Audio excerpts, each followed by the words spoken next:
Hello students, हम लोग कर रहे हैं photosynthesis and in the previous lecture हमने लेक्चर एंड किया था इमर्सन एनहांसमेंट इफेक्ट के साथ। इमर्सन ने, मैं इसको थोड़ा सम अप करूंगी। इमर्सन ने देखा था कि जब हम किसी प्लांट को एक्सपोज करते हैं 700 नैनोमीटर्स की लाइट से तो हमें एक पर्टिकुलर क्वांटम यील्ड मिलता है, और जब 653 से एक्सपोज किया जाता है 653 नैनोमीटर की लाइट से तो हमें एक पर्टिकुलर क्वांटम यील्ड मिलता है। माना ये जा रहा था कि अगर हम ये दोनों लाइट्स से प्लांट को एक साथ एक्सपोज करेंगे तो इनका सम मिलना चाहिए, लेकिन ऐसा नहीं था। इनके सम से ज्यादा हमें नंबर मिल रहा था, इनके सम से बहुत ज्यादा नंबर मिल रहा था। दैट मीन्स अब क्योंकि यहाँ पे अलग अलग क्वांटम यील्ड मिल रहा था और इनके सम से अलग मिल रहा था, तो इस इमर्सन ने एनहांसमेंट इफेक्ट की समरी या कंक्लूजन ये निकाली थी कि जरूर प्लांट्स में दो तरह के फोटो सिस्टम्स होते हैं। एक वो जो 700 नैनोमीटर्स पे काम करता है, दूसरा वो जो 653 से लेकर के 680 नैनोमीटर्स तक काम करता है। आज की डेट में हम इनको 700 एंड 680 नैनोमीटर्स पे काम करने वाले फोटो सिस्टम्स बोलते हैं। ठीक है, तो कंक्लूजन इसका ये था कि दो फोटो सिस्टम्स अवेलेबल हैं, photo system 1 and photo system 2। Fine. तो अभी हम लोग क्वांटम यील्ड अभी मैं आपको नेक्स्ट टॉपिक इसमें करवाती हूं, विच इज क्वांटोसोम। क्वांटोसोम के बारे में एक्चुअली हम लोग कुछ हद तक जान चुके हैं।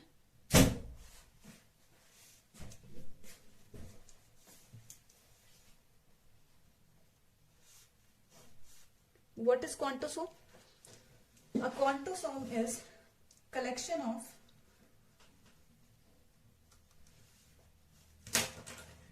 good enough.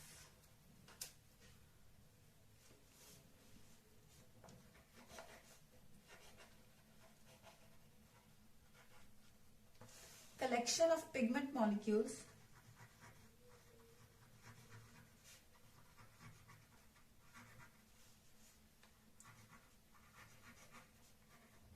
which help in photosynthesis.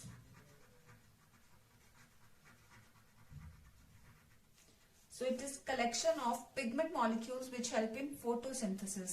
तो इसीलिए क्वांटोसोम को हम लोग, पूरी यूनिट होती है क्योंकि पिगमेंट मॉलिक्यूल्स की जो फोटोसिंथेसिस में मदद करती है, इसलिए क्वांटोसोम को हम लोग फोटोसिंथेटिक यूनिट भी कह देते हैं। फोटोसिंथेटिक यूनिट भी इसलिए हम लोग इसको कह देते हैं।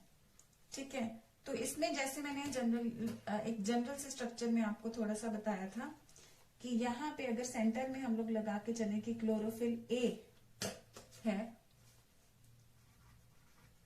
जिस चीज को हम फोटो सिस्टम भी बुलाते हैं, थोड़ा कैसे बताती हूँ आपको। ये क्लोरोफिल ए है और कुछ एसेसरी पिगमेंट्स इसके आसपास अरेंज्ड हैं।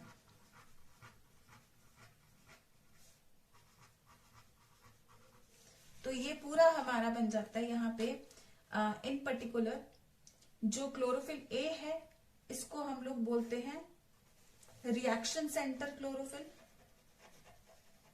क्योंकि मेन जो इलेक्ट्रॉन निकलेगा, जो रिएक्शन होगा वो इसी में होगा। ठीक है, सो इसको हम लोग बोल देते हैं रिएक्शन सेंटर क्लोरोफिल। बाकी पिगमेंट्स जो हैं इनको हम क्या देते हैं, एसेसरी पिगमेंट्स।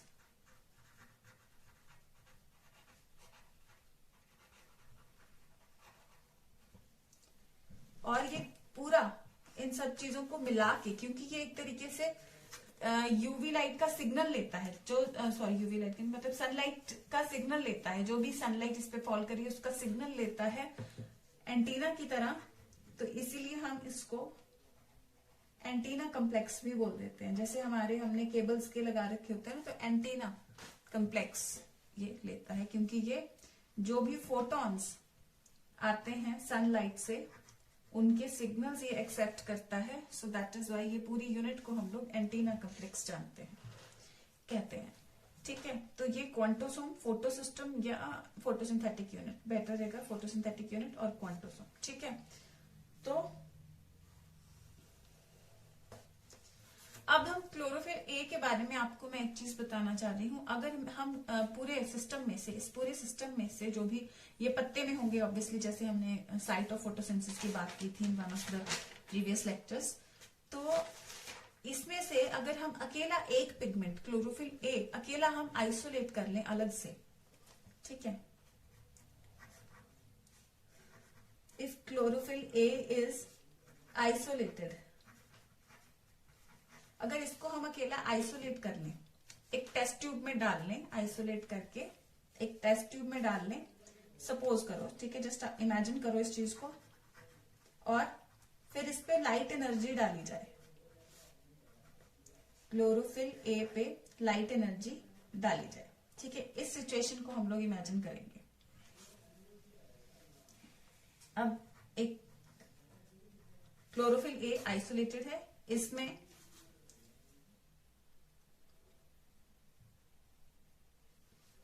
इससे फोटोन से ये स्टिमुलेट होता है, ठीक है, लाइट एनर्जी, इस पे लाइट डालते हैं तो क्या होगा एक्चुअली, तो इससे 2 इलेक्ट्रॉन्स एक्साइट होंगे।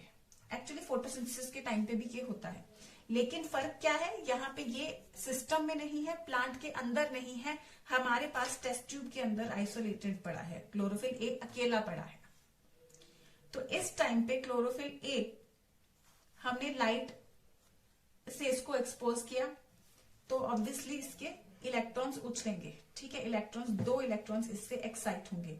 अब नॉर्मली जब भी आप केमिस्ट्री में भी देखते हो, तो जब भी इलेक्ट्रॉन्स लोअर लेवल से एक्साइट होते हैं तो वो हायर लेवल पे जाने की कोशिश करते हैं, हायर लेवल की पोजीशन अटेन कर लेते हैं, ठीक है।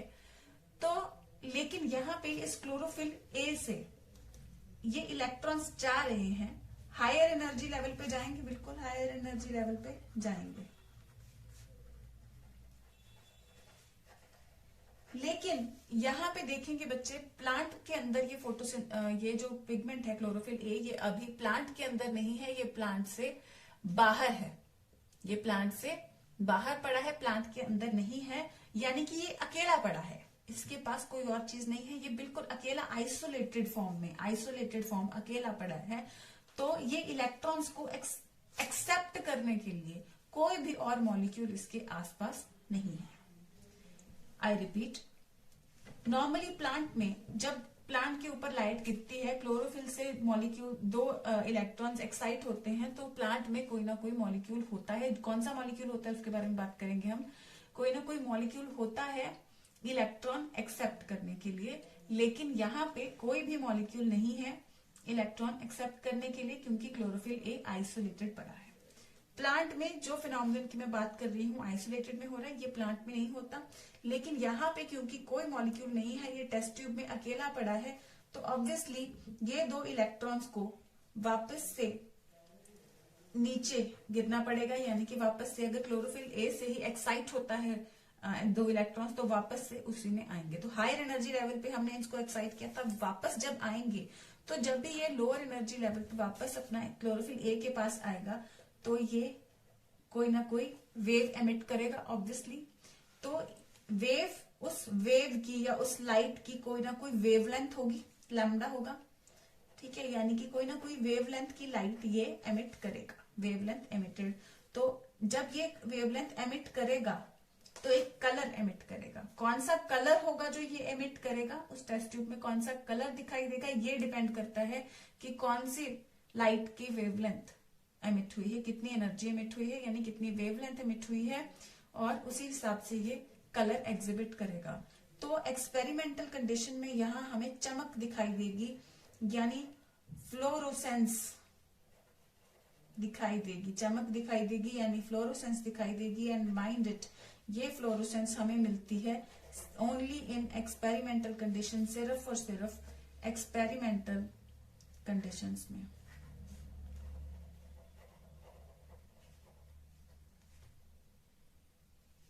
ठीक है,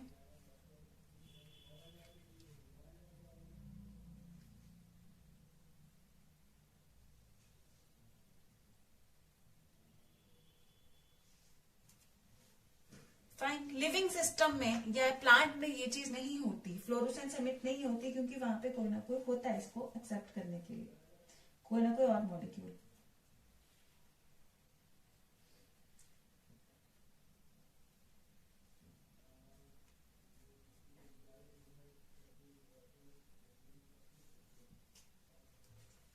सो ये only in the experimental conditions this wavelength is emitted. In living conditions,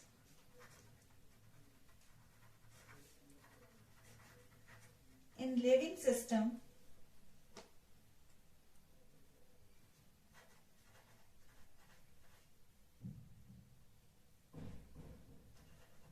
there will be a receptor। मैं कंसेप्ट है सिर्फ आपको जो लिखवा रही हूँ, जो आपको समझाया कि लिविंग सिस्टम में ये नहीं होगा क्योंकि वहां पे कोई ना कोई रिसेप्टर होगा इसको पकड़ने के लिए। So in living system there will be a receptor which will receive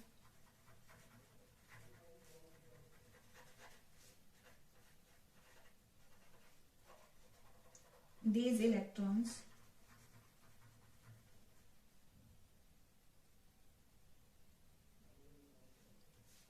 whereas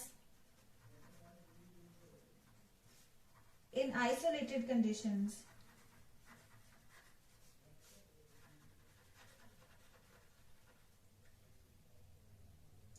there is no electron receptor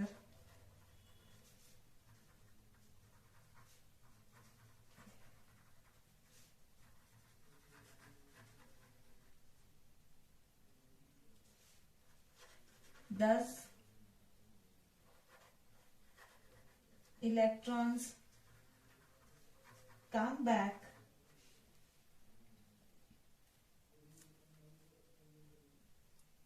and fluorescence is observed।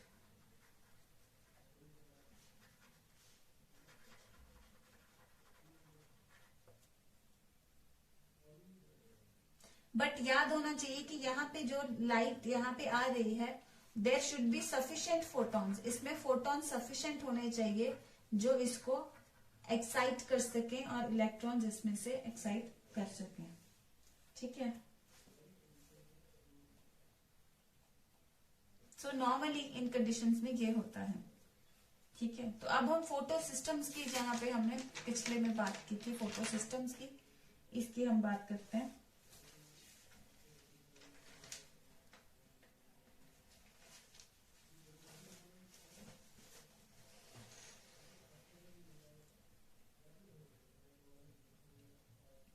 यहाँ पे हमने क्या देखा, quantosome is collection of all the pigments, that's it. ठीक है, including chlorophyll A which is the reaction centre, जिससे हमेशा electrons excite होते हैं।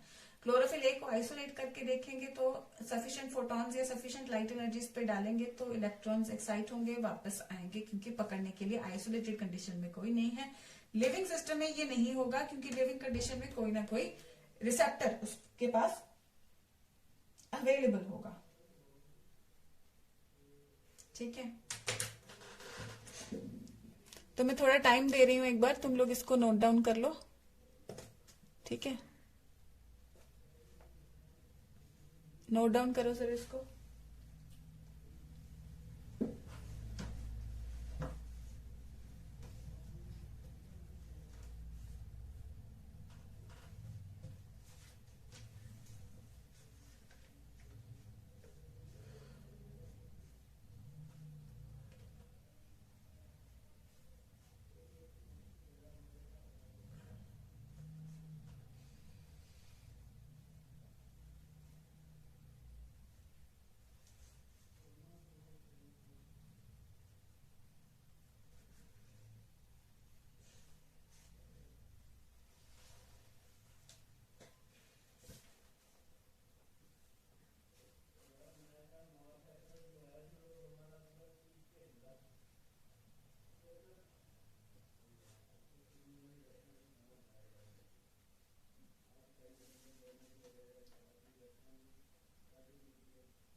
Okay, so I hope you have noted this. Now I'm going to tell you about the two photo systems that we discussed about while we discussed immersion enhancement effect. Immersion enhancement effect से ये पता चला था कि दो photo systems हैं, तो उन फोटो सिस्टम्स की बात करेंगे, फोटो सिस्टम 1 और फोटो सिस्टम 2. फोटो सिस्टम 1 और फोटो सिस्टम 2. हमने बात की थी कि एक फोटो सिस्टम 700 नैनोमीटर पे एक्साइट होता है और दूसरा 680 पे. तो इनमें जो फोटो सिस्टम 1 है ये 700 नैनोमीटर पे एक्साइट होता है, इसीलिए इसको हम इस तरीके से भी प्रेजेंट कर देते हैं P700. और फोटो सिस्टम 2 जो है वो 680 नैनोमीटर पे होता है, तो P680 करके हम इसको कर देते हैं रिप्रेजेंट. ठीक है, तो कहां से पता चला था हमें कि दो फोटो सिस्टम्स है. इमर्सन एनहांसमेंट इफेक्ट या इमर्सन ने प्रपोज किया था that there two photo system exist. You can write it down over here. Emerson proposed the existence of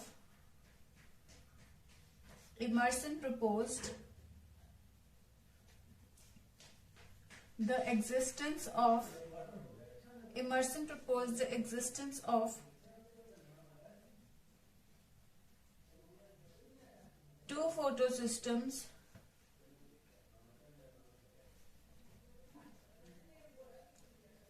after the experiment. ठीक है, तो इमर्सन ने आफ्टर द एक्सपेरिमेंट दो फोटो सिस्टम्स एग्जिस्ट करते हैं, फोटो सिस्टम 1 और 2, ये बताया था. ठीक है, एक 700 पे और दूसरा उन्होंने 653 के रेंज में बोला था, ये 680 पे है. ओके, तो अगर हम फोटो सिस्टम 1 की बात करें, अगर हम फोटो सिस्टम 1 की बात करें तो फोटो सिस्टम 1 में भी यही होगा, बीच में क्लोरोफिल ए और बाकी होंगी एसेसरी पिगमेंट्स.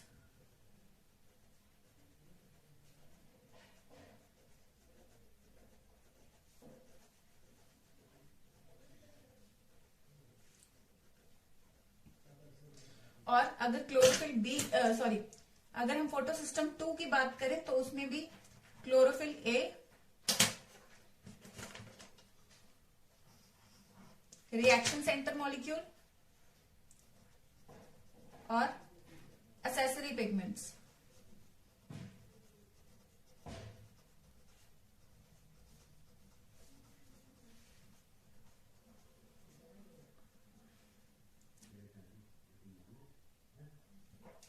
तो chlorophyll photo system 1 and photo system 2, तो ये दो फोटो सिस्टम्स हैं बेसिकली जो इस तरह से एग्जिस्ट करते हैं.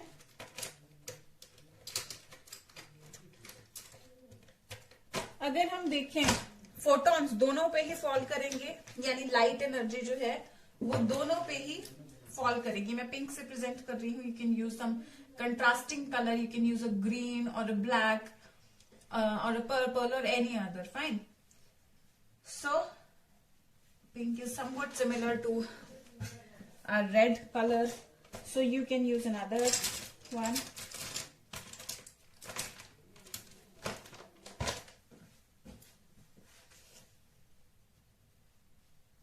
I will use a sky color here. Okay, you can use any other color that you like to, but later on, first of all listen. ठीक है, फोटॉन्स गिरेंगे इन पे.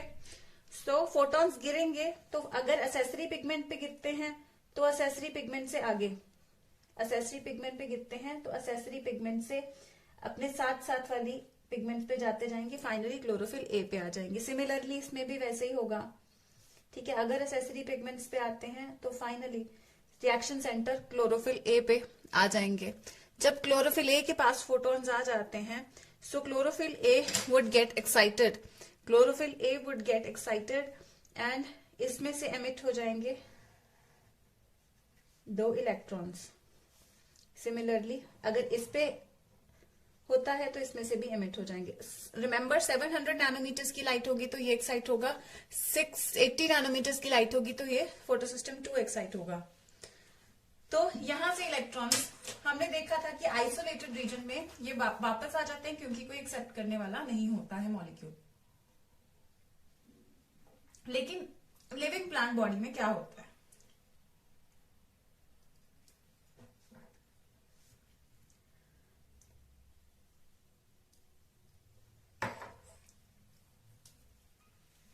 लिविंग प्लांट बॉडी में जो मॉलिक्यूल इन electrons को accept करेगा उसे हम कह देते हैं primary electron acceptor, primary electron acceptor. Short form हम पीईए करके भी लिख देते हैं, प्राइमरी इलेक्ट्रॉन एक्सेप्टर। या इसको हम कह सकते हैं, मैं कई बार प्राइमरी को ज्यादातर ऐसे भी मार्क कर देती हूँ तो आपको आगे से पता रहेगा। प्राइमरी इलेक्ट्रॉन एक्सेप्टर में इस तरीके से भी लिख देती हूँ कई बार, ठीक है। और बेटा माना ये जाता है कि यहाँ पे जो प्राइमरी इलेक्ट्रॉन एक्सेप्टर होता है ये एक्चुअली पूरा हमें एग्जैक्टली पता नहीं है कि प्राइमरी इलेक्ट्रॉन एक्सेप्टर इन केसेस में कौन से होते हैं, लेकिन यहाँ पे अज्यूम किया जाता है कि एक अलग टाइप का क्लोरोफिल होता है फोटोसिस्टम 1 के केस में, जिसे हम लोग क्लोरोफिल एक्स कह देते हैं या क्लोरोफिल ए नॉट कुछ लोग कह देते हैं। So it may be the primary electron acceptor. तो मैं ये चीज ब्रैकेट में ही लिखूंगी, ठीक है। नहीं तो बेहतरीन तरीका जो इसको लिखने का होगा, the best method would be just chlorophyll A, इस तरीके से ये बना हुआ है। बेस्ट मेथड जब आप लोग प्रेजेंट करेंगे इट वुड बी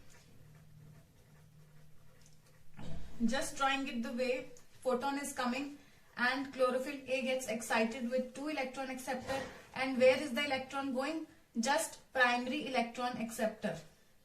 कौन सा प्राइमरी इलेक्ट्रॉन एक्सेप्टर है ये आपसे पूछा नहीं जाएगा, but just for extra knowledge मैं आपको बता रही हूँ। तो दोनों ही केसेस में what we have to write is just primary electron acceptor, that's it, ठीक है। प्राइमरी इलेक्ट्रॉन एक्सेप्टर, या मैं इसको ऐसे लिखती हूँ, वैसे इसको पीईए से रिप्रेजेंट किया जाता है। मुझे पी से रिप्रेजेंट करना थोड़ा सही नहीं लगता, तो मैं इसको प्राइमरी इलेक्ट्रॉन एक्सेप्टर ऐसे लिखना ही पसंद करती हूँ, या पूरा लिखना एक्चुअली बेटर रहता है। अपने शॉर्ट नोट्स में आप ऐसे लिख सकते हैं, लेकिन प्राइमरी इलेक्ट्रॉन एक्सेप्टर पूरा लिखेंगे एग्जाम में, वही सही रहेगा।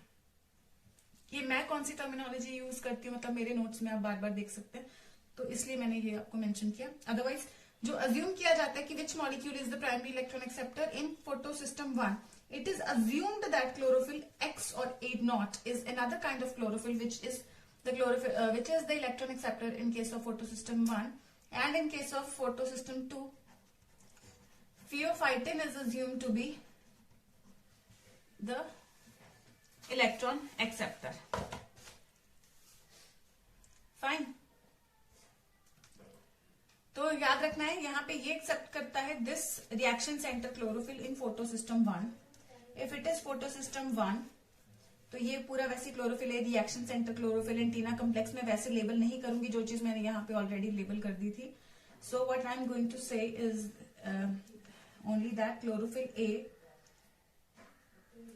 Reaction centre chlorophyll over here, reaction centre chlorophyll absorbs 700 nanometers, and over here in photosystem 2 chlorophyll A, the reaction center chlorophyll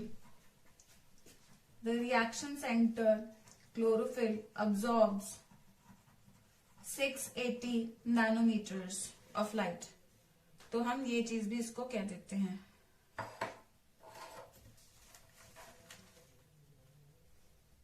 so photosystem 1 किस चीज से बनता है? Photosystem 1 is made by this complex plus the primary electron acceptor. So this is photosystem 1. And what is photosystem 2 made up of? This complex plus primary electron acceptor. Fine.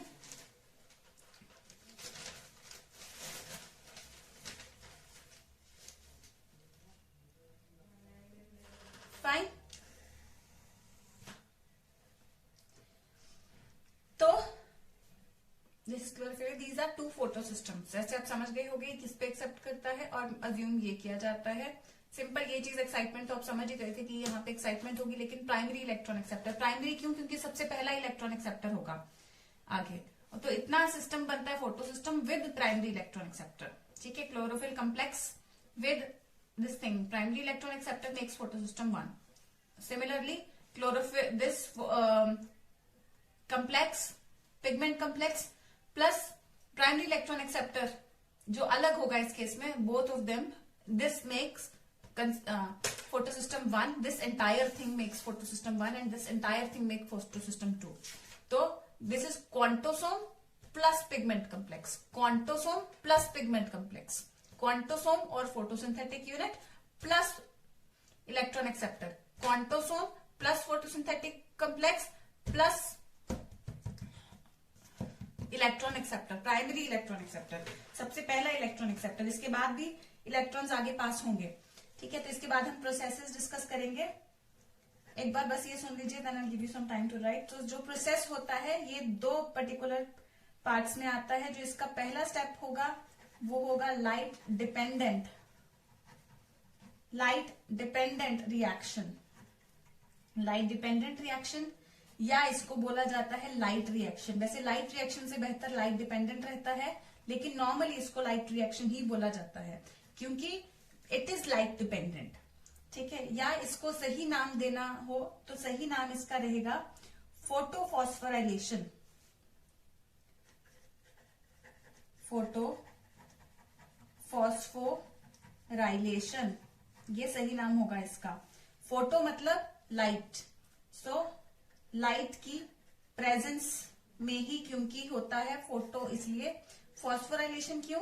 क्योंकि phosphorylation होती है, यानी इस पर्टिकुलर रिएक्शन में ATP synthesise होती है। सो इसके अंदर फॉस्फेट ऐड होती है तो ये एटीपी बनती है, सो एटीपी सिंथेसिस होती है। ये फर्स्ट पार्ट होता है इस प्रोसेस का। सेकंड पार्ट इसमें जो होता है वो ट्रूली सेइंग लाइट इंडिपेंडेंट होता है, यानी उस स्टेप को लाइट की जरूरत नहीं होती। लाइट की जरूरत सिर्फ इस पहले स्टेप में होती है, और दूसरे स्टेप में इस लाइट डिपेंडेंट रिएक्शन से जो प्रोडक्ट्स बनते हैं वो आगे इन्वॉल्व होते हैं। इनकी डिटेल करेंगे। लाइट इंडिपेंडेंट रिएक्शन, इसको डार्क रिएक्शन भी कह दिया जाता है, लेकिन ये नाम गलत है। इसका मतलब मिसनोमर बोला जाता है। Why is dark reaction said to be misnomer? Because ये कंपल्शन नहीं है कि ये डार्क नहीं होगा, just the fact is that इसमें लाइट की जरूरत नहीं होती। So light independent is the better word, and we all know that it is also known as Kelvin cycle as it was given by Melvin Kelvin, and it is also known as C3 cycle. ठीक है, when we talked about Melvin Kelvin we discussed it. So light reaction and light independent reaction, तो ये दो processes में काम चलता है। हम पहले ये लाइट डिपेंडेंट रिएक्शन डिस्कस करेंगे। ठीक है, इसी के दो मेथड्स होते हैं, वही ज्यादा इंपॉर्टेंट है, हमारे सबसे इंपॉर्टेंट टॉपिक्स वो हैं। तो I would like you all to just note down the contents in front of you so that we can move on to the main context.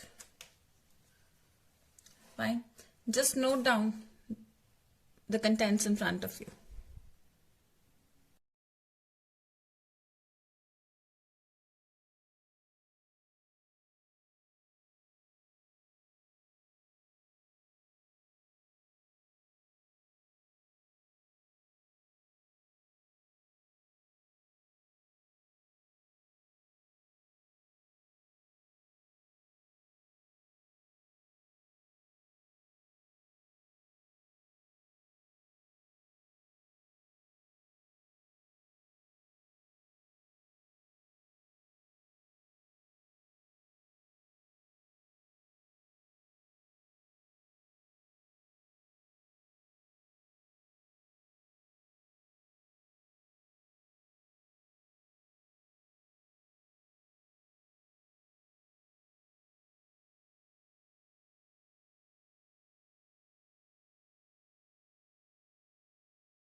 Okay, I hope you have noted it. And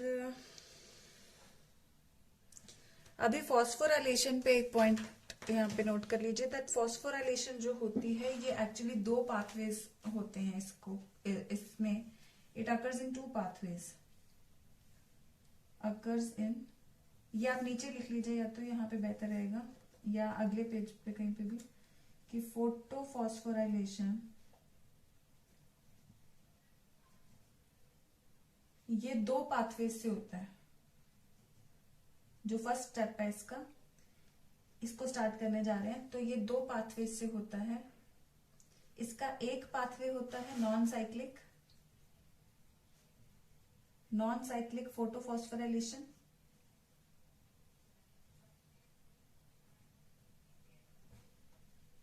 जिसको हम लोग Z scheme भी बोलते हैं, और दूसरा होता है cyclic photophosphorylation.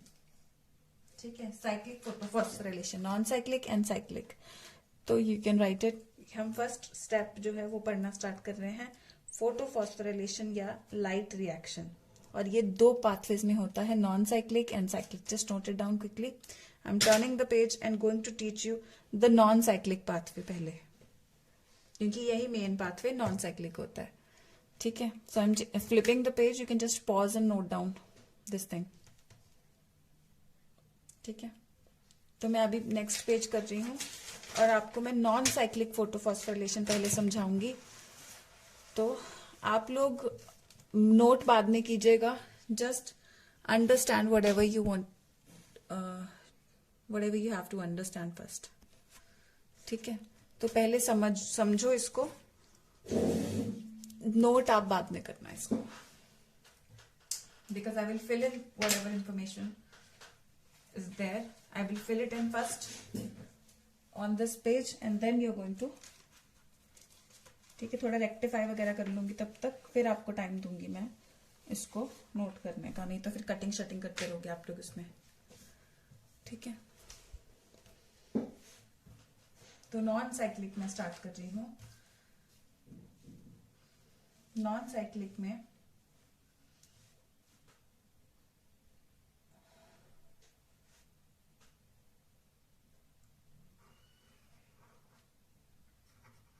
Chlorophyll A,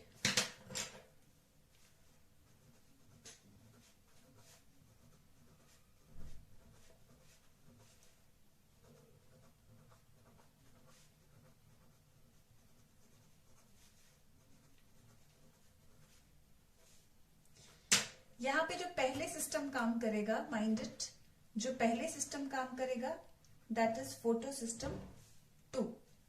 fine, और जब इस पे लाइट आएगी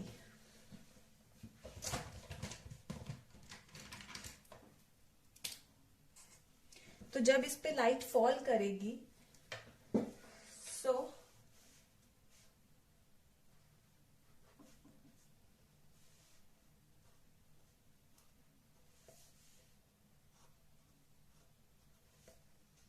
तो यहां से इलेक्ट्रॉन्स एक्साइट होंगे,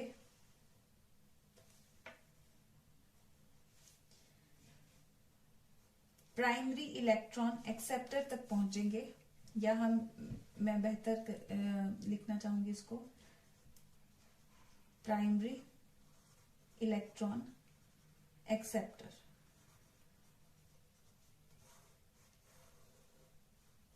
ठीक है, यहां तक जाएंगे। अब जब इलेक्ट्रॉन्स एक्साइट हो जाते हैं तो आइसोलेटेड कंडीशंस में तो वो वापस ही नीचे गिरता था और लाइट एमिट होती है, लेकिन यहाँ पे आइसोलेटेड कंडीशन नहीं है, प्लांट है। तो प्लांट से जब ये 2 इलेक्ट्रॉन्स नीचे ऑब्वियसली एक बार हायर लेवल पे पहुंच गए हैं, so down the energy gradient ये जाएंगे, और उसी एनर्जी को हम कहते हैं ना कि ये वो प्रोसेस है जिसमें एनर्जी बनती है, फूड तैयार होता है फोटोसिंथेसिस में, एटीपी बनता है। सो उसको बनने के लिए ये जो एनर्जी है इलेक्ट्रॉन्स के ऊपर एक्साइट हुई है, ये जो electrons down the energy gradient जब आएंगे उस एनर्जी का इस्तेमाल होगा इसमें। तो वो जैसे जैसे एनर्जी रिलीज करेंगे that energy will be utilize to make ATP. Just listen first of all. तो ये 2 इलेक्ट्रॉन्स जैसे ही निचले ग्रेडियंट पे आएंगे तो कौन कौन से मॉलिक्यूल्स होंगे इसको एक्सेप्ट करने के लिए। इसको एक्सेप्ट करने के लिए सबसे पहले होगा प्लास्टोक्विनोन जिसको PQ करके भी रिप्रेजेंट कर दिया जाता है, प्लास्टोक्विनोन। देन साइटोक्रोम कम्प्लेक्स में मल्टीपल मॉलिक्यूल्स होते हैं, लेकिन हम लोग बस साइटोक्रोम कम्प्लेक्स ही उसको बोल देते हैं, ठीक है। तो ये 2 इलेक्ट्रॉन्स पहले गए प्लास्टोक्विनोन के पास, फिर आगे पास हो गए साइटोक्रोम कम्प्लेक्स को।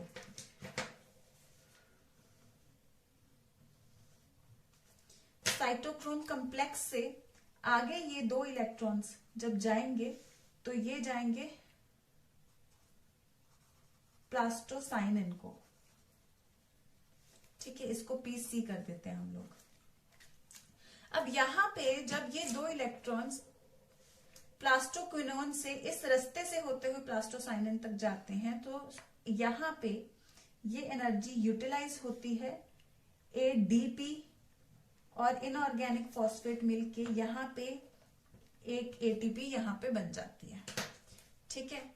तो अब प्लास्टोसाइनिन से आगे एनर्जी कहां फॉल करेगी? अब यही चीज मैं आपको कह रही थी पहले ना बनाएं, क्योंकि अब आप लोग थोड़ा सा यहाँ पे क्योंकि ड्रॉ करते हुए एरर हो जाता है, ये चीज थोड़ा सा नीचे बनाना, ठीक है। फोटो सिस्टम 2 थोड़ा सा यहाँ पे नीचे बनाना आप लोग, और उसी के लेवल पे यहाँ पे आप लोग बना सकते हैं। फिर मैं इसीलिए ये एरो मैंने थोड़ा इधर कर दिया प्लास्टोसाइनिन का, ठीक है।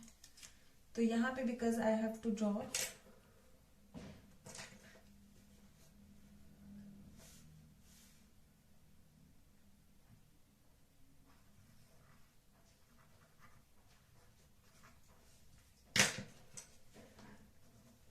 तो यहाँ पे हम फोटो सिस्टम 1 बना रहे हैं।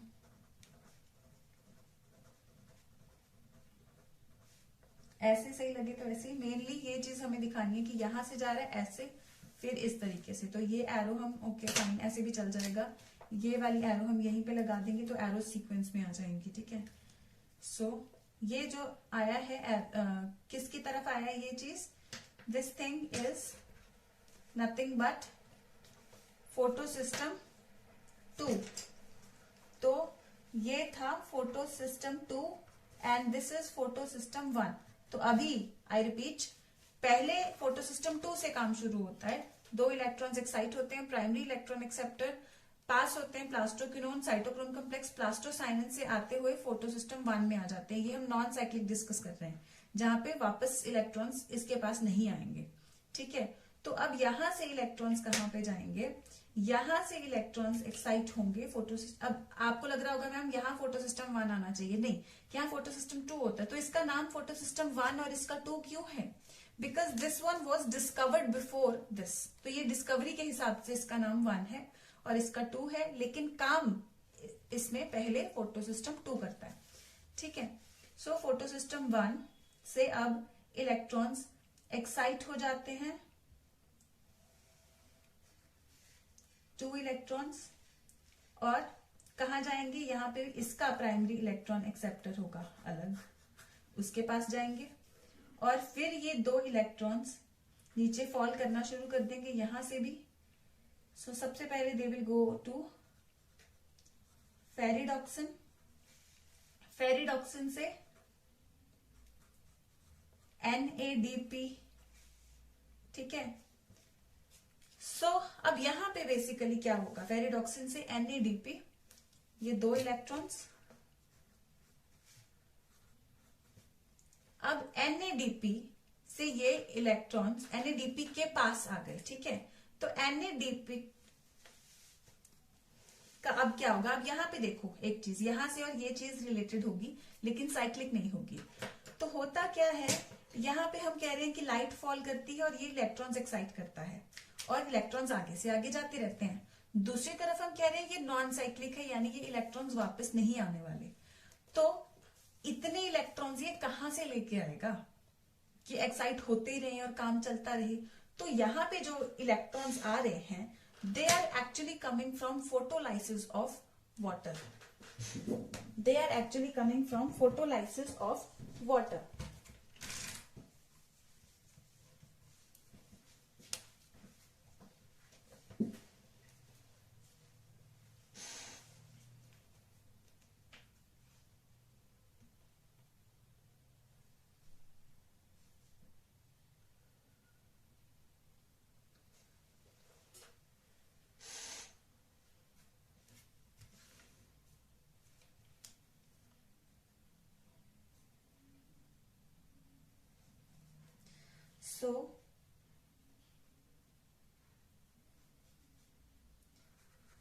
the lost electron pair from chlorophyll A is compensated from या is derived from photolysis of water. photolysis of water यानी लाइट की मदद से, फोटो लाइट की मदद से लाइसिस हो रही है वाटर की, जिस प्रोसेस में H2O यहाँ पे लाइट आती है, ठीक है, लाइट फॉल करती है और फोटोलाइसिस ऑफ वाटर में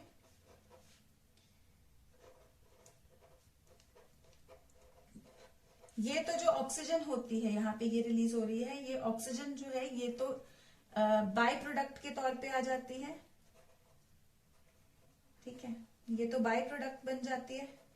और अब यहाँ पे ये इलेक्ट्रॉन्स हैं जो इस तरफ इस फोटो सिस्टम को मिल जाते हैं, ठीक है, और ये वाले जो H आयंस हैं इनका क्या होगा, तो इलेक्ट्रॉन्स यहां से आते हैं, ये ऑक्सीजन निकल जाती है और ये H आयंस जो हैं अब ये कहां जाएंगे, ये जो H आयंस हैं, ये H ions now they will travel,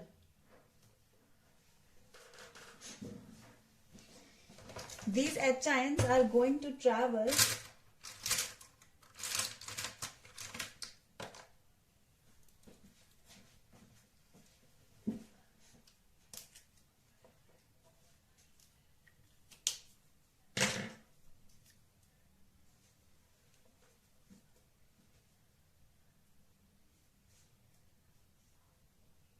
मैं सिर्फ स्टार मार्क करूंगी यहाँ पे कि किधर जाते हैं, ठीक है, आप पूरी एरो बनाना चाहें वो भी बना सकते हैं, लेकिन साइक्लिक में बेहतर रहेगा। These H ions actually go where, these H ions will come to this NADP। So ये जो NADP है, दिस NADP will या NADP will add on to these H ions, ठीक है, तो ये H आयन से ऐड होगा तो ये पहले बन जाएगा NADPH और H आयन्स आएंगे तो ये बना देगा NADPH2। NADPH2 भी जैसे ATP से एनर्जी मिलती है, सो NADPH2 भी एनर्जी मॉलिक्यूल है, लेकिन NADPH2 एक NADPH मॉलिक्यूल 3 ATP प्रोवाइड करता है। सो this is also energy molecule which provides 3 ATPs, this one provides 3 ATPs। तो यहाँ पे NADP को NADPH2 बनाने के लिए H आयंस चाहिए थे और इलेक्ट्रॉन चाहिए थे, इलेक्ट्रॉन आए इस चेन से और और H आयंस आए ये फोटोलाइसिस से डायरेक्टली, ठीक है, मैं रिपीट करती हूँ, डोंट वरी। और यहाँ पे जो एंजाइम इन्वॉल्व होगा, यहाँ पे जो एंजाइम इन्वॉल्व होगा इस सारे पर्टिकुलर प्रोसीजर में, वो होगा NADP रिडक्टेज। और ये NADP रिडक्टेज एंजाइम कहाँ होता है और ये कहाँ बनता है, इट हैपन्स ऑन आउटर, ये रिएक्शन कहाँ होता है, it happens on outer membrane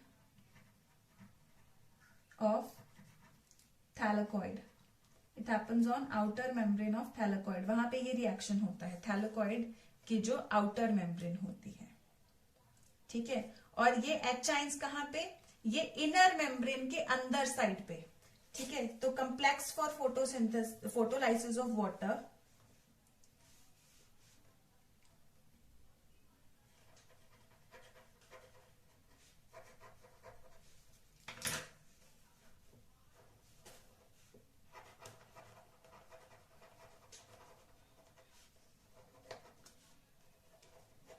complex for photolysis of water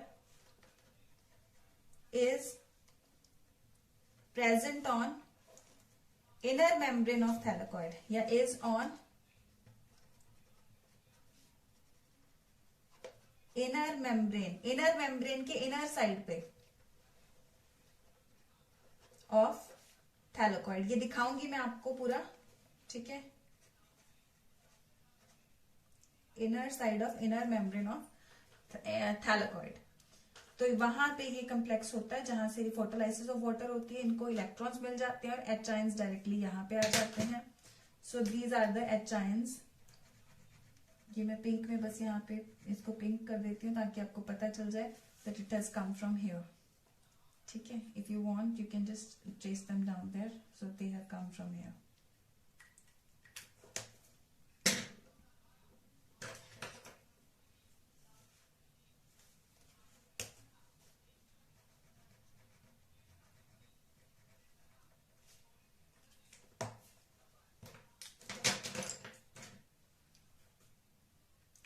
तो यहाँ पे नोट करने वाली बातें क्या कुछ हैं.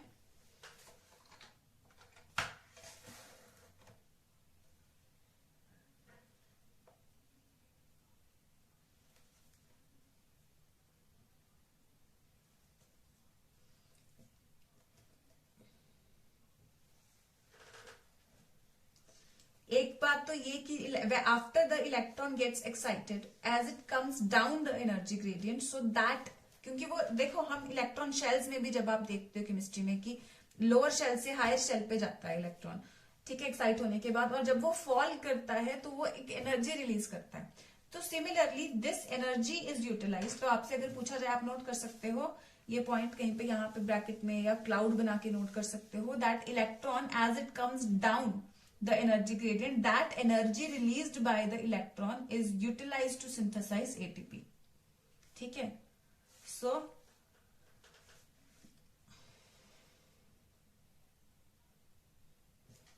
या मैं नोट कर ही देती हूँ इस चीज को. तो क्या पॉइंट्स नोट करेंगे हम.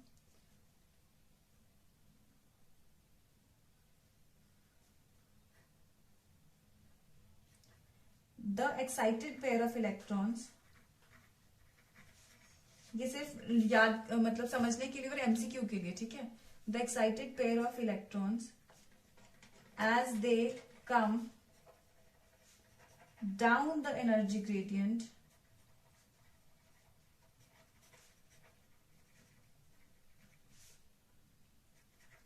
they release energy which is utilized to make ATP. ठीक है, और मेन बात जो यहाँ पे एमसीक्यू के लिए इंपॉर्टेंट है वो इस Z स्कीम, क्योंकि ये Z बन रहा है इस तरीके से. वैसे एंड हमें सीधा देखें तो एंड लगता है, लेकिन इसको Z स्कीम बोला जाता है एनी हाउ. तो ये जो Z स्कीम है, इसमें जो है हम लोगों को दो चीजें मिलती हैं. ठीक है, इन Z scheme we get ATP and NADPH2. तो एनर्जी मॉलिक्यूल्स हमें दो मिलते हैं, ATP और NADPH2. ठीक है, and besides these molecules we also get oxygen. जो एमिट होता है वो भी इसी से होता है, लेकिन हम मॉलिक्यूल्स और अगर प्रोडक्ट्स की बात करें, so these are the two products that we get, ATP और NADPH2. तो ये पाथवे मेन है. इंपॉर्टेंट क्यों है, क्योंकि यहाँ पे ATP के साथ ही NADPH2 भी बन रहा है. ठीक है, and this process is called non cyclic photophosphorylation. So this is the first kind of photophosphorylation which is non cyclic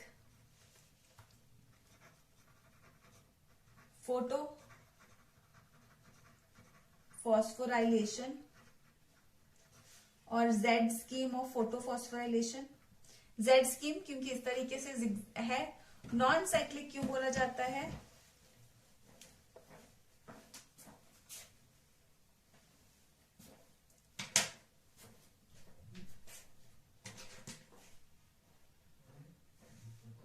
I will just make a cloud over here to note this thing down. ठीक है, it is called non-cyclic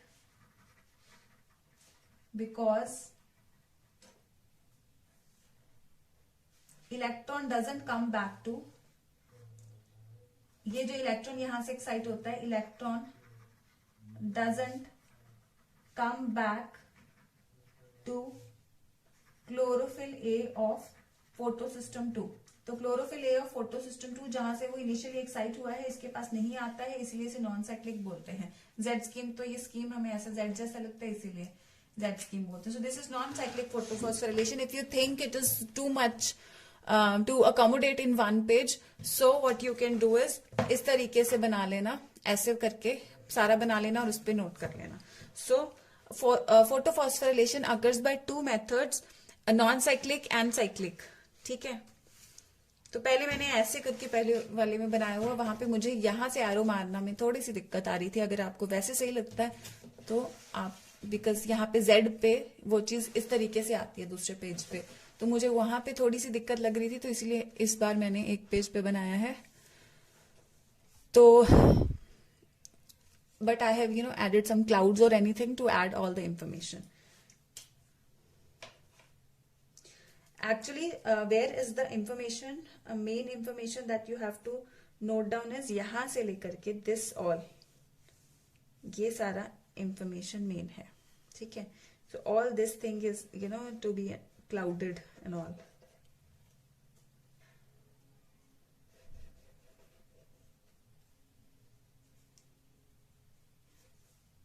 ये inner membrane of thylakoid पे photolysis complex कहाँ पे, this all I will show you, I will draw a diagram for this, fine, in the future lectures.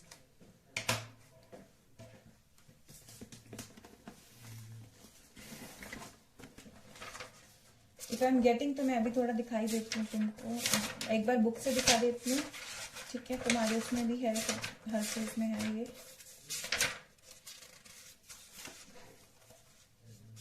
तो हम यहाँ पे देखेंगे स्कीम में, ये ऑल्दो ऐसा डायग्राम आपको नहीं करना है, ठीक है, मैं पूरा दिखाऊंगी आपको। तो फोटोलाइसिस यहाँ पे देखो, ये थैलेकॉइड को एक्सपैंड किया गया है, तो यहाँ पे फोटोलाइसिस हो रही है और एनएडीपी रिडक्टेज आउटसाइड। थैलेकॉइड का ये दिखाया गया है दोनों मेम्ब्रेन्स, उसके अंदर साइड पे फोटोलाइसिस हो रही है और बाहर मेम्ब्रेन पे एनएडीपी हो रहा है। ये कैमियोस्मोटिक हाइपोथेसिस के हैं, दिस विल डू अहेड। तो लेकिन ये चीज मैं थोड़ा सा आपको बस डिस्क्राइब करना चाहती थी कि ये चीज हम आगे करेंगे। ठीक है, सो जस्ट इसको जरा नोट डाउन कर लीजिए आप लोग।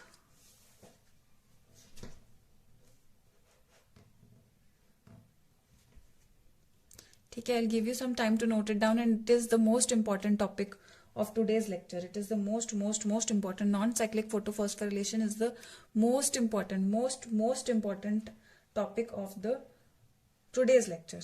Fine, this is the most important topic, so just note it down.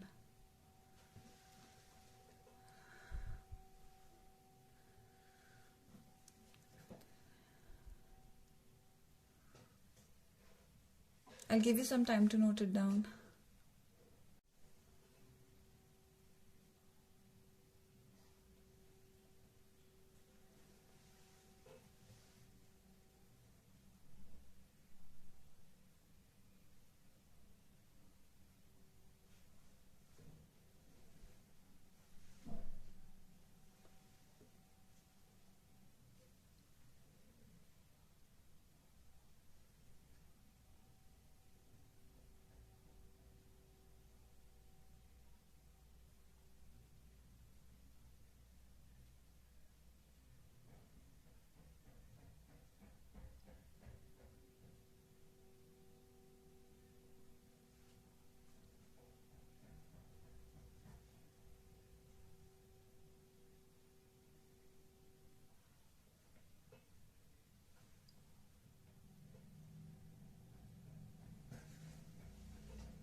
Okay, I hope you have noted it.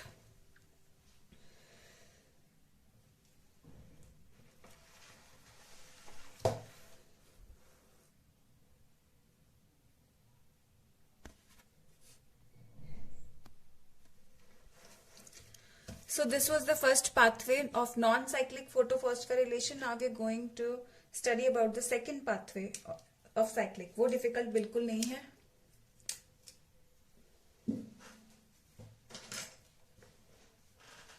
Second pathway of, अगर आपको साइक्लिक नॉन साइक्लिक समझ आ गया तो सेकेंड वाला बिल्कुल आसान है.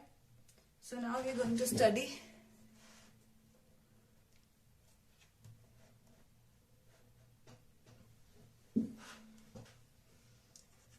the second pathway of phosphorylation, which is, see, this was the first pathway of phosphorylation, and this is the second pathway of phosphorylation, which is cyclic photophosphorylation.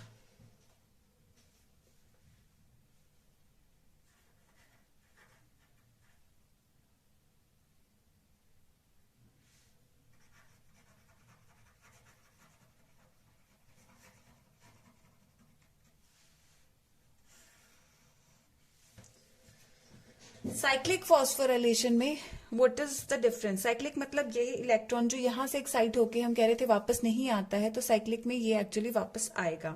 कैसे वापस आएगा, क्या उसका रूट होगा, लेट्स डिस्कस.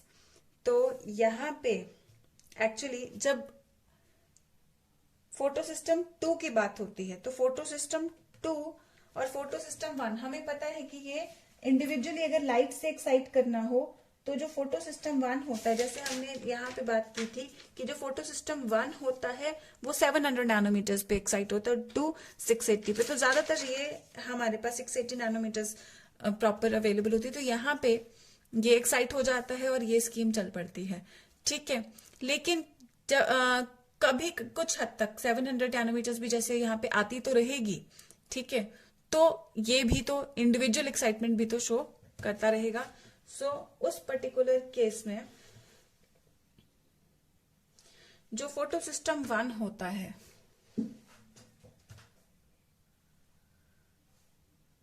तो हम उसकी बात करेंगे, यानी कि सीधा इस पे अगर लाइट फॉल करेगी तो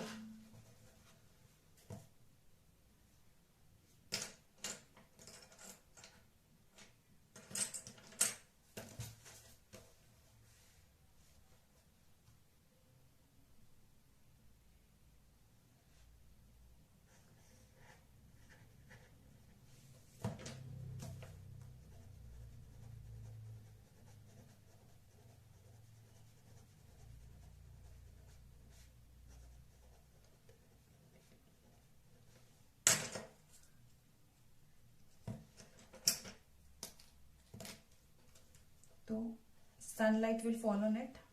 You can use write sunlight if you want. ठीक है, तो sunlight will come on it and the electrons will get excited. 2 electrons will get excited and इसके प्राइमरी इलेक्ट्रॉन एक्सेप्टर जैसे यहाँ पे गया था, सिमिलर ही अभी तक तो यहाँ पे जैसे गया था. सो यहाँ से बस इलेक्ट्रॉन्स इसको इधर से मिल रहे थे, अभी डायरेक्टली मिल रहे हैं.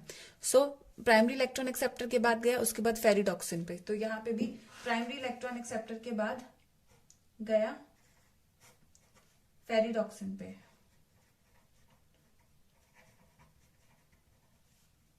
दो इलेक्ट्रॉन्स. ठीक है, तो अब फेरिडॉक्सिन के आगे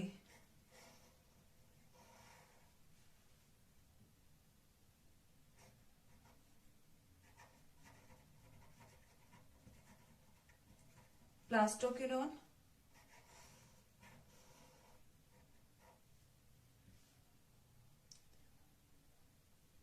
प्लास्टोक्विनोन से आगे अब यहाँ पे हुआ क्या, चेंज क्या है, लर्न क्या करना है आपको. थोड़ा सा एक बार ये पाथवे बताती हूँ मैं, लर्न करने का तरीका बता दूंगी इसको. साइटोक्रोम कम्प्लेक्स, साइटोक्रोम कम्प्लेक्स से प्लास्टोसाइनिन,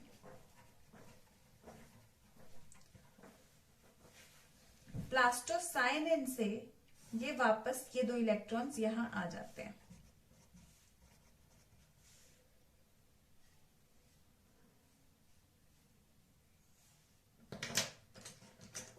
ठीक है,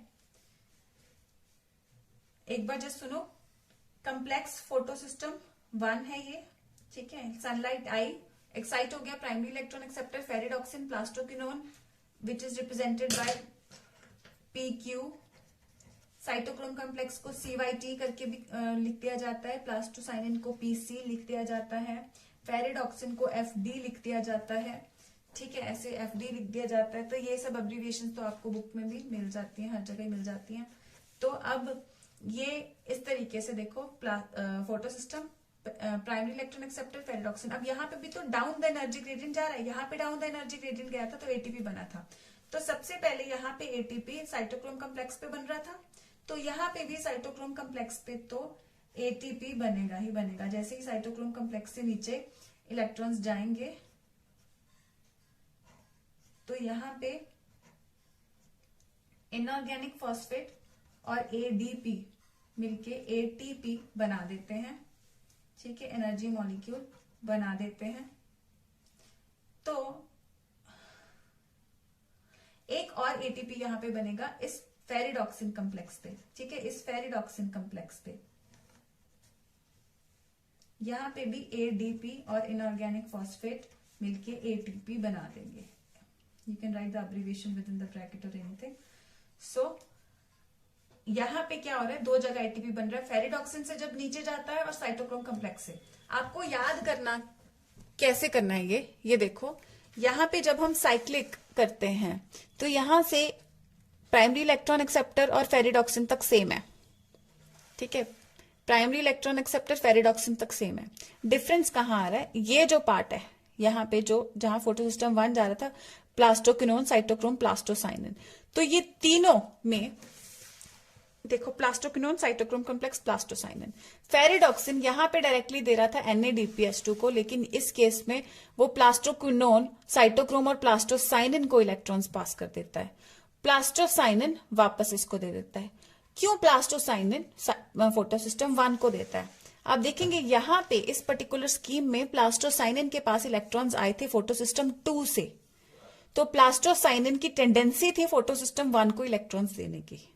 लेकिन यहाँ पे पाथवे ही ये है कि फोटो सिस्टम 1 से ही आया है, लेकिन प्लास्टोसाइनिन की टेंडेंसी वही रहती है कि इलेक्ट्रॉन देने हैं इसको फोटो सिस्टम 1 को, तो इस वजह से ये साइक्लिक पाथवे बन जाता है। तो याद करना भी आसान हो गया, ठीक है। ये कॉम्प्लेक्स यहां तक, बाकी फेरिडॉक्सिन के बाद ये तीनों उठा के लगा दिए तो प्लास्टोसाइनिन से साइक्लिक में वापस आ गया। तो cyclic is as simple as that. So this is the second pathway. तो इतना आसानी से काम चल रहा है इलेक्ट्रॉन्स एक्साइट होके। तो और यहाँ पे आप अगर देखोगे तो इलेक्ट्रॉन्स बार बार इसी के पास वापस आ रहे हैं। तो photo system 1 is not associated with the photolysis of water. Photo system 1 is P700 and it is not associated with photolysis of water क्योंकि उसकी जरूरत ही नहीं है, इलेक्ट्रॉन्स वापस आ रहे हैं। तो ये फोटोलाइसिस ऑफ वाटर यहाँ पे नहीं हो रही। तो आपको लग रहा होगा ये तो बड़ा एफिशिएंट है, तो यहाँ पे ये इस्तेमाल होना चाहिए। तो ध्यान से देखो, मैं क्यों नहीं ये अकेला इस्तेमाल होता बताती हूँ। कुछ पॉइंट्स इसके बारे में पहले थोड़े से नोट कर लें हम लोग। क्या पॉइंट्स नोट करेंगे? एक तो इसमें only photo system 1 is involve in non cyclic. जब डिफरेंसेस लिखेंगे तो in non cyclic both photo systems are involve, whereas in cyclic only photo system 1 is involved, and here there is no photolysis of water. There is no photolysis of water and ध्यान देंगे, मैंने आपको बताया था कि non cyclic में ATP और NADPH2 दोनों बनते हैं, लेकिन यहां पे only ATP is synthesized. Only ATP is synthesized and there is no reducing power. जो NADPH2 है एक्चुअली हम उसको, ठीक है, वो एनर्जी के लिए भी काम करता है, लेकिन वो H आयंस रिलीज करने की टेंडेंसी रखता है और H आयंस जिस चीज के साथ भी ऐड होते हैं उसको रिड्यूस करते हैं। So it is known as, so NADPH2 is known as reducing power. NADPH2 is known as reducing power. So there is no reducing power, यानी कि no NADPH2 is produced in this case. ठीक है, तो ये main नहीं है, cyclic pathway main नहीं है। क्यों? बिकॉज ये लाइट रिएक्शन की बात की है हमने, है ना। ये सारा जो किस्सा है ये हम लाइट रिएक्शन के दोनों पाथवे कर रहे हैं, लेकिन लाइट रिएक्शन के प्रोडक्ट्स ही डार्क रिएक्शन में काम आते हैं, जो कि इसका सेकेंड स्टेप होने वाले हैं। But for dark reaction ATP and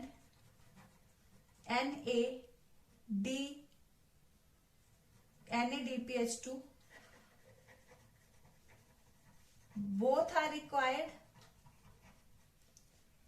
So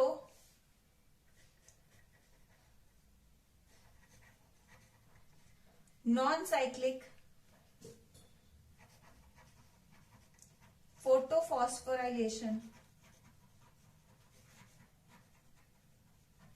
is the dominant pathway। तो नॉन साइक्लिक डोमिनेंट पाथवे रहता है क्योंकि उसमें रिड्यूसिंग पावर भी सिंथेसाइज हो जाती है। तो कितना डोमिनेंट रहता है? 75% कंट्रीब्यूशन नॉन साइक्लिक का होता है और सिर्फ 25% कंट्रीब्यूशन साइक्लिक का होता है, क्योंकि ये सिर्फ एटीपी प्रोड्यूस कर रहा है। हालांकि एटीपी अच्छा प्रोड्यूस कर रहा है अच्छी अमाउंट में, लेकिन सिर्फ एटीपी प्रोड्यूस कर रहा है, ये रिड्यूसिंग पावर प्रोड्यूस नहीं कर रहा है। ठीक है, सो this is about cyclic pathway. Since you have noted everything about this earlier, so I would like you to note about cyclic pathway and why the cyclic pathway is not the main one, rather non-cyclic is main one.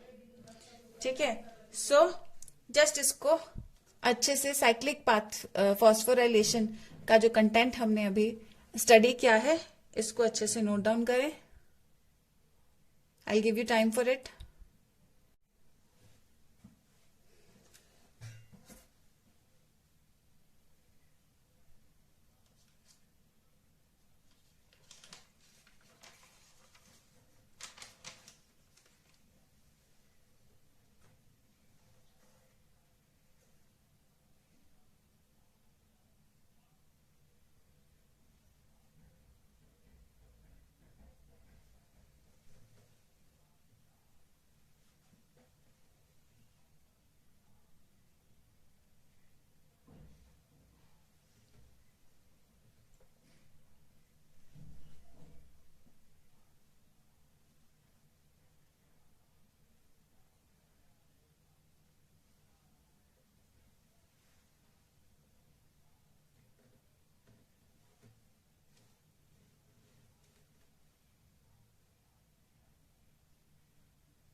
Okay, so I hope you have noted it. तो बच्चे इतना content आप अच्छे से learn करें। तो next lecture हम start करेंगे with the differences between cyclic and non cyclic photophosphorylation and photo system 1 और 2 के डिफरेंसेस भी हम लोग उसमें डिस्कस करेंगे। ठीक है, तो वो आप डिफरेंसेस मैं चाहूंगी कि आप जैसे जैसे मैं क्योंकि शुरू करूंगी तो आप पहले ही उसको गेस कर सके, आपको पहले ही अच्छे से पता हो। और वो आपको अच्छे से पता तभी होंगे अगर आज का लेक्चर आपने अच्छे से लर्न किया होगा। आज का अच्छे से लर्न कर लोगे तो अगले में डिफरेंसेस आपको कुछ खास लगेंगे नहीं। तो इसीलिए आज मैं डिफरेंसेस नहीं करा रही हूँ, ताकि नेक्स्ट टाइम आपको वो बिल्कुल भी डिफिकल्ट ना लगे। और वो डिफिकल्ट क्यों नहीं लगेंगे, अगर आज का लेक्चर आप 1-2 बार और सुन लेंगे और साथ साथ में पढ़ेंगे। ठीक है, तो थोड़ा थोड़ा पार्ट सुनते रहो और साथ साथ लर्न करते रहो। मैंने दोनों साइकिल्स कराए हैं ताकि दोनों एक साथ आप लर्न भी कर सको। ठीक है, सो ये कंसेप्ट, ये आज की डेट में मैं सिर्फ इतना करके छोड़ रही हूँ क्योंकि ये topic is the most important topic in complete plant physiology. ठीक है, दिस थिंग नॉन साइक्लिक। सो बहुत सिंपल करके मैंने, एज सिंपल एज पॉसिबल करके मैंने ये कराया है।